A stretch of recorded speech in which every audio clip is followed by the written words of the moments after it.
Hello, and welcome to Maybe I Can, exploring possibilities one sprinkle at a time. If you've ever found yourself asking, is this all there is to life? Then you're in the right place. I'm Debbie, author, speaker, entrepreneur, and coach. And every Tuesday, I'm here to share a sprinkle of hope and inspiration. Together, we'll uncover the more joy, more fulfillment, more prosperity, more fun. We'll share stories of transformation, actionable tips, and that little nudge you need to take the next step. So let's embark on this journey of discovery and say, maybe I can, to a life filled with more. Ready to find out? Let's get started. The Maybe I Can show starts now. Well, hello there, and welcome to the Maybe I Can podcast. I'm your host, Debbie Weiss, and I so appreciate you being here and listening. I know just how many thousands, hundreds of thousands, millions, who knows how many podcasts there are out there, right? Or books or everything that you can listen to. So I really appreciate you landing on this show. And before I bring my guest on today, I have an opportunity for you to be a part of my launch team. And no, I'm not going into space. I'm not an astronaut, nothing like that. It is my book launch team, or do I say books plural? Because November 11th, I have two books coming out, even though they do go hand in hand.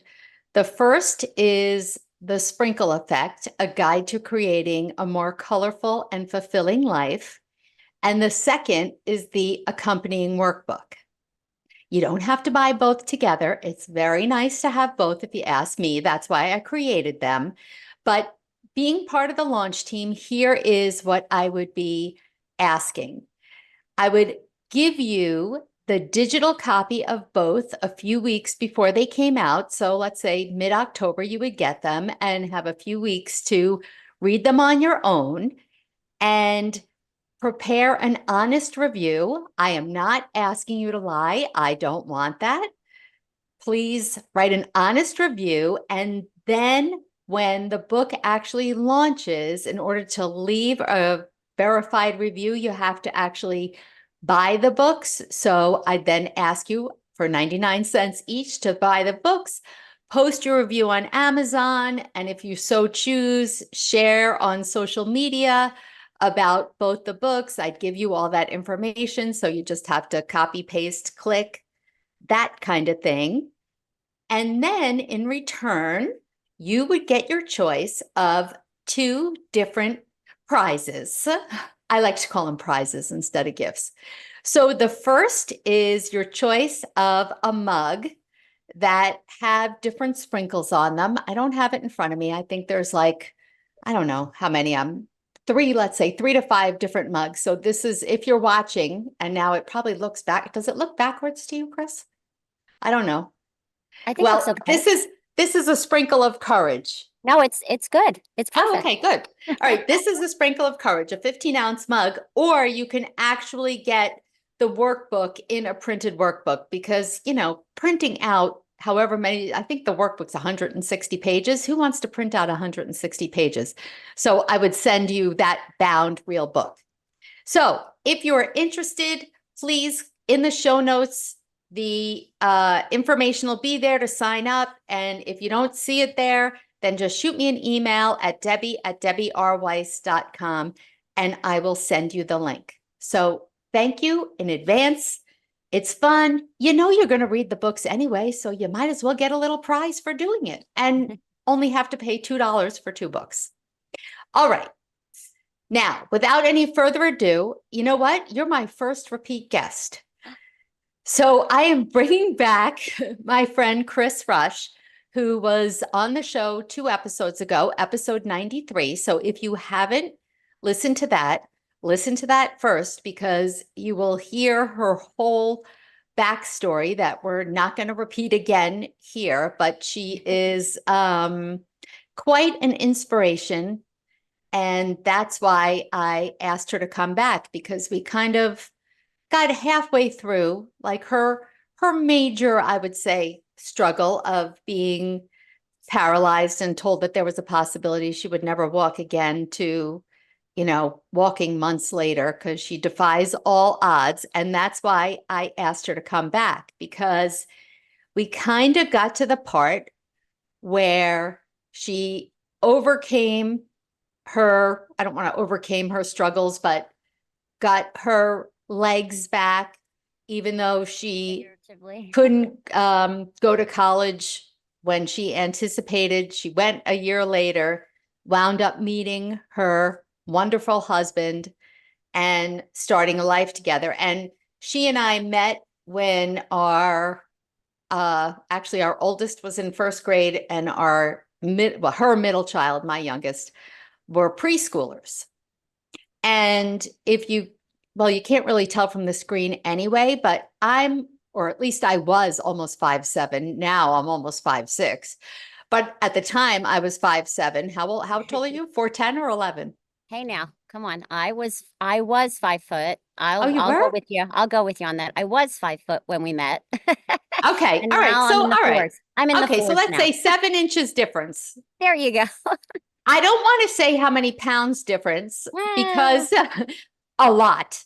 And I can't think, we looked like complete opposites. And honestly, if you looked at us, you would think like I was the big, strong one because physically I was big and she would be the timid one. But it's just the opposite, because she blew me away with her just her whole personality and Be nice. Be nice. no, I'm not thinking of No, I'm not being nice. Yes. Just like, wow. What impressed me the most was that, I don't want to say, and you're going to speak to this, that you didn't care what other people thought of you.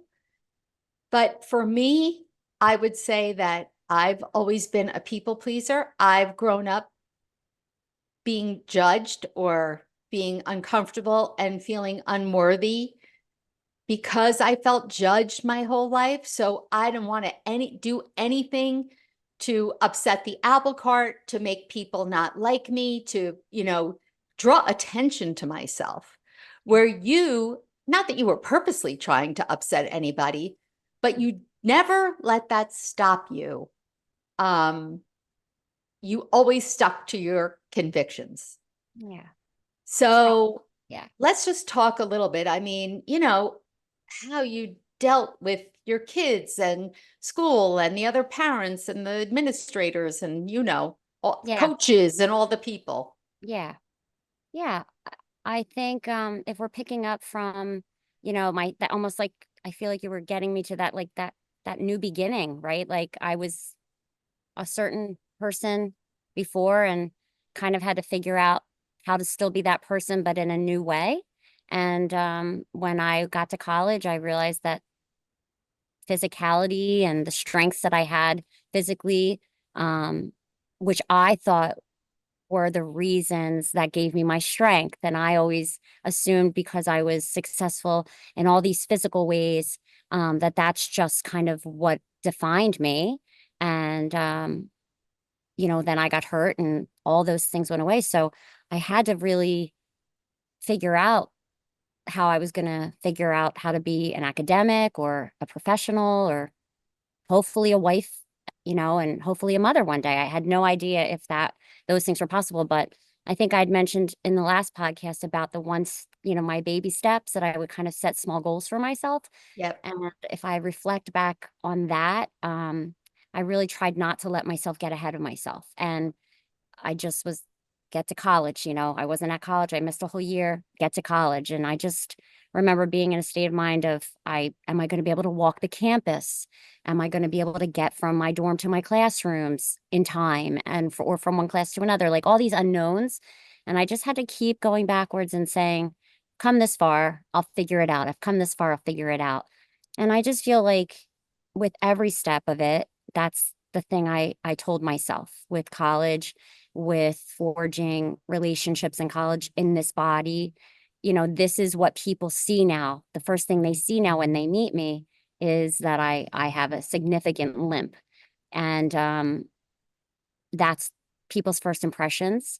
If I'm standing still or sitting down, probably, Deb, similar to when you met me, there is an energy. I do have this crazy little spunk and, definitely a personality to myself that some can take and some can leave. But definitely I can understand where people would see that, whether I'm sitting or standing. But, once I start moving and I'm up and I'm traveling with people, it's a quick look like, whoa. So it's always there with me.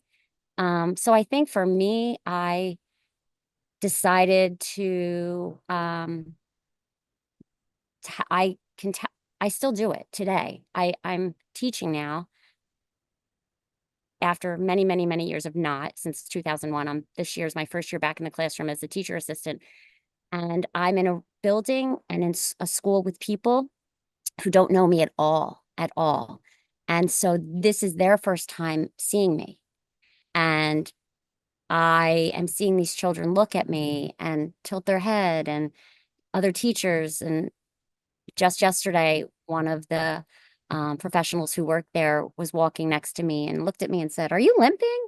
And it's those moments where I'm reminded every time I look, and I have to decide still since I was 18, 30 some years, I don't even know how many years it's been later, I still have to, in that moment, tell myself, "You're good."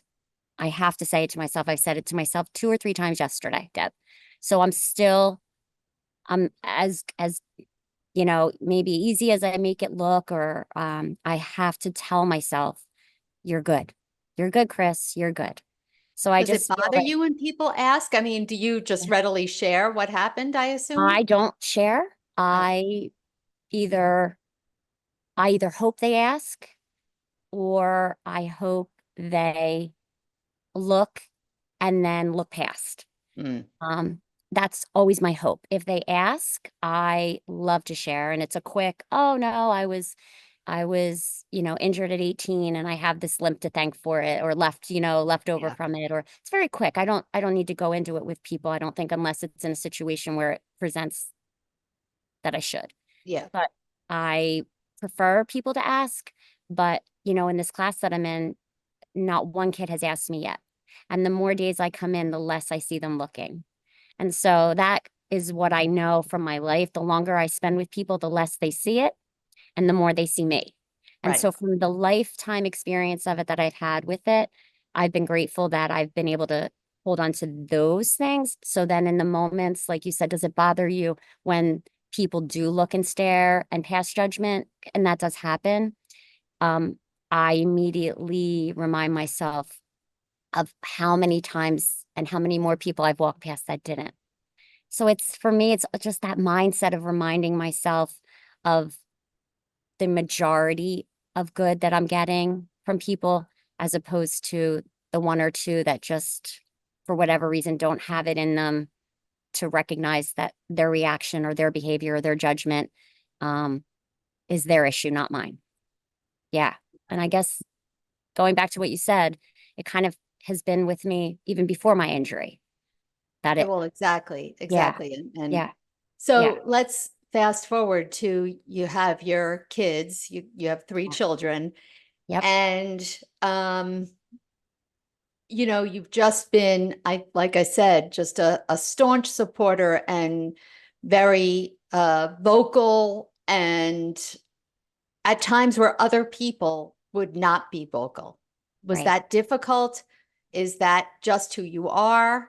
What do you say to those of us like me who just were afraid to speak up or, you Yeah, know, shake things up? yeah. I would say that there's just a part of me that always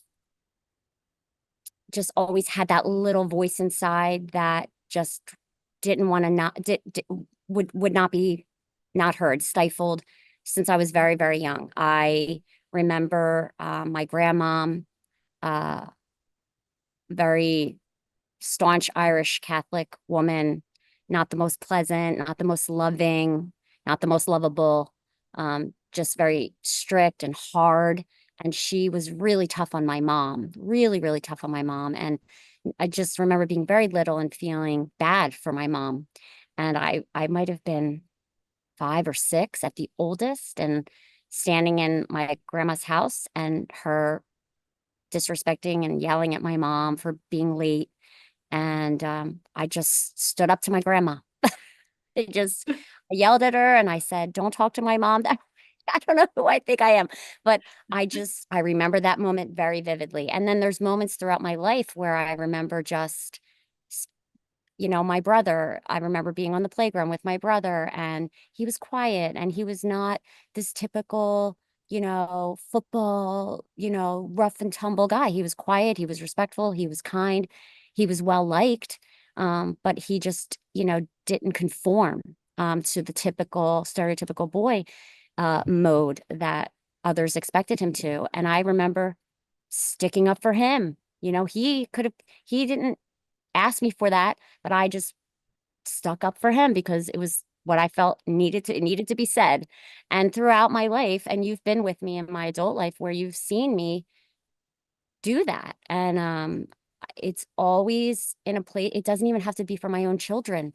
It's been for other children. I've coached, I've been on different platforms and boards and members of clubs and teams. And if I don't like what I'm seeing and I feel like it's um, being hurting others, or putting others at a disadvantage, or not recognizing, um, I I'm going to have to point it out. I've done it with our high school during COVID when I felt that our high school was sleeping on some things that potentially could be being done, even with the restrictions. And I didn't think it was right or fair for the kids. I felt like they were really putting their best feet forward during a really, really tough time. And they didn't have life experiences, and they didn't have, you know, um, the education and the background of all of it. And they were really stepping up. And I really felt our high school, as good as they were doing, could have been doing better. And I went to a board meeting and I spoke. I've spoken probably in the course of my 3 years, 3 children's educational careers, maybe at 5 board meetings total. But those 5 board meetings, it mattered to me, and they mattered. So when it matters, you're going to hear me. And And it's not just at board meetings. And, no. I'm sure you remember this, but I don't know if, when Sam, my oldest, was 10, I made the decision to pull him out of school because he was talking about killing himself. Hmm? And I don't remember I don't remember who I told or how you found out, but I remember you calling me and saying, like, we have to do something. We have to do something. We have to have, the kids have to give him a celebration. Do you remember that? I do. And I was like, okay, okay. Of course I do. That's my Sam. Yep. um, and Yeah, what I do. about, Yeah, it's, go ahead. I was just going to say, when you say that, like, all these little moments come to mind, you know, when there was I wanted there was something going on. I can't remember the details, but I wanted him to have a voice. I wanted him to have a role, a place. And I came up with the idea, and they were like, "No, he can't." And I came up with the idea. I said, "Well, can he be the MC? Like, let's find Oh, let yeah. there is a solution. We can find a place for him." And I said, maybe we can make him the MC. He's great on stage. He's got a beautiful speaking voice. He's not shy, and they knocked that down. They Yeah, didn't want I to take the remember. risk. They didn't, but I could, yes, there are It was the lots of talent little show. moments. The talent show. Yes, yes. And yeah, There were in lots of sixth grade moments. or something. Yeah. Yeah. Yeah. Again, doesn't have to be my kid. More, No, more often than not, it probably wasn't even my kids that I that was is, speaking up for, because, and of course I would of course speak up for my kids if they needed it, and I have. yes. But just in general, like, I just have this, like, I don't know, it definitely comes from within. I did it for my friend today with her cat. This is silly, but I said to her, her cat is injured and she's not sure what's wrong. She took it to the vet. They're like, we're not sure what's wrong with it. They examined it, they charged her. And she's telling me today he's still having issues, still having issues. And I said, take a picture, send me, whatever she sends me. Of course, there is a visible injury on the bottom of that little kitten's paw. And I said to her, this is unacceptable. You call them up right now. I said, or you get in the car and you drive there and you call on the way and you say, I'm bringing my cat in. You charged me $200. You told me you didn't know what was wrong. And I'm looking at my kitten's paw and there is a visible sore that you missed. Like I just, it's a kitten, so I'm definitely, listen, if you're out there and you're listening and you need someone in your corner or you need inspiration to get the gumption to go take care of it. I'm definitely your girl. I mean, That, I did it with my mom. If I could share quickly, my mom was very, very ill, neurological condition in a nursing home in the last 5 years of her life. And I basically helped care for her every day. And, then COVID hit and they wouldn't let me in after I was there every day helping to care for her. And it took me 17 or 18 days to finally allow them to get me in, to let me in and get her out because they weren't even going to let me take her out. And I researched and did paperwork and reached out to lawyers and I did all these things. My brother helped me as well. And I finally was able to get her out of there at like 9 p.m. On the like 17 days later. And I got her out when no one could get anybody out. No one was allowed to get anyone out, other people's families. They weren't letting them out. I got her out. And it was a good thing because I would have probably been on the nightly news or, little lady pulling a lady through a window. Like I would have gotten her out. oh, I know. And you're like, I know, That's how Chris. you got her And out because they knew you would have gotten her out literally, I too. think they were like, it's probably safer to let her out the front door because she's gonna pull her through the window. But I got her out, and it's another example. Like I don't no is not. I don't take no. Talent show, single ladies. I don't need to remind you. They said no to the song when the boys were, in third grade doing the single ladies song, and they told me no to the song, and I was on the phone with you before I walked out of the building saying, we got to find a version of single ladies for our boys to do this song. I just don't know is not an answer. Solutions are answers. And I can help come up with a lot of different solutions if you just give me a chance. So, and for my friends too, I'm not afraid to say to my friends, this is what you need to do. I know you're not asking my advice, but here's what we're doing. So yeah, I Now, let me definitely, ask you. So, in all those situations, and I think as well, either with friends, because some parents could get annoyed yes, by your level of how intensity. far you take it, and especially if they don't agree with what you're doing, Had that right? too. Yep. I have had that too, Yeah, sadly. And but and you don't let that stop you. So, are you not not usually. concerned with what? I mean, are you not concerned with what other people think about you, or does it just No, it does does. It does. one It just does. Yeah. supersede the other? Yeah. I feel like for me, that's a really good, I think if I had to generalize it, obviously each situation is different. And, the value of a child and what's happening to a child or to a person for me will always override if a person likes me or not. I'm willing, and I have lost friendships and relationships, um, because I have prioritized what I feel is right for a child, human, or situation over a friendship. I will always prioritize what I feel in my gut and my heart is right. Um, but it does hurt me, and it does bother me. Like if I feel like people have judged me and judged me harshly and seen my energy and my investment and my intensity, and it's been received negatively. That's never, ever, ever been my intent to want that to happen, but it has happened more times than I am proud to say. I mean, I've had a lot of times that I've had reflections and wished I'd handled it different and wished I had, shoulda, coulda, woulda. And over my years of life, I've tried to improve and do things a little better and think a little more and handle things differently. But inevitably somebody's going to be mad at me, upset with me, disappointed in me, angry with me. And as I get older in life, I just have learned that you're not going to make everybody happy all the time. I just have to know inside the way I try to make peace with the decisions I make and the things I focus my energy on that may not be everybody's cup of tea is when I lay down at night and when I close my eyes at night, I really try to like recognize that my intent was never to hurt. or never to disappoint or never to upset, even if that winds up being inevitably what happens.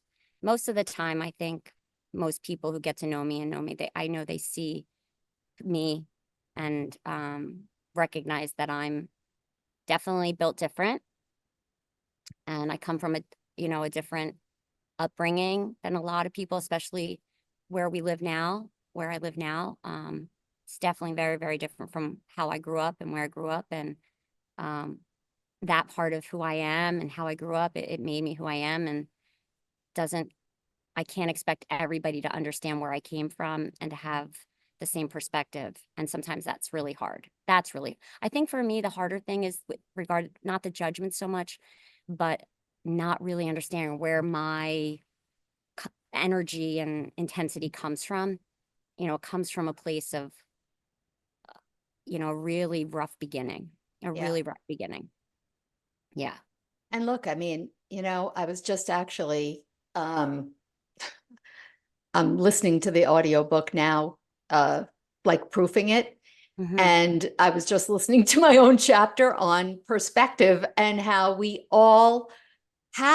could be looking, listening, reading, whatever, the same thing, but none of us will ever see it the same way because we all have different upbringings, different perspectives, different, lenses that we put on because no two peoples are alike. We know, even our own siblings, right? That's right. That's I exactly mean, right. so it doesn't make a difference. Everybody's coming at it from a different angle. Mm-hmm. And, as far as shoulda, coulda, woulda, I don't think there's a person on the face of the earth who we don't all reflect and would handle something differently. I think the big thing to me and the big takeaway from me knowing you is that, you know what? You do what you feel is right in your heart. You're not going out to purposely try and upset anyone No. or hurt anyone else. But I think you're not going to let the fear of what other people are going to say, think, do, talk about you, stop you from doing what you feel is right. Right. And I think that, I mean, for me, that's something that can be difficult. It depends, I think, on, and we don't have time, but now that I'm talking, like, I'm thinking, okay, when it does come to certain things that I feel super strongly about, like Sam, like, certain things, I was not going to let anyone stop me. But then there's those other things, like maybe I was upset about, the play, Right. or whatever. Right. That's a different intensity. And those kinds of things, I think, would stop me from fear. And I think that the reason that I specifically had you on the show was just your determination, your lack of, I don't want to say lack of caring, just you are who you are unapologetically, and you're not going to let anyone or anything stop you. Again, not because you're purposely trying to harm anyone or make them uncomfortable. That has nothing to do with it. But I just think you're brave. I just think you're brave in every sense of the word. From the time that you were a little girl, you were brave as a child, brave in the face of incredible adversity. And as a parent and a woman, you just continue to be brave. And I'm inspired by you. So thank you for being my friend.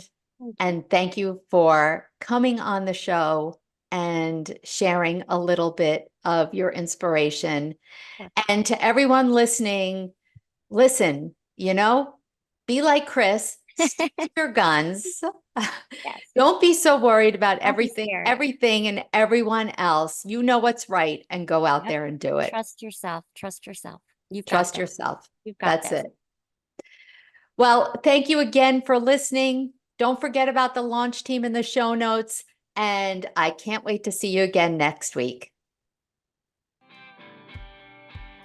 Thanks for spending part of your day with me here on Maybe I Can, exploring possibilities one sprinkle at a time. It's been great having you, and I hope you're leaving with a spark to light up your journey to more. Remember, every big change starts with a single maybe.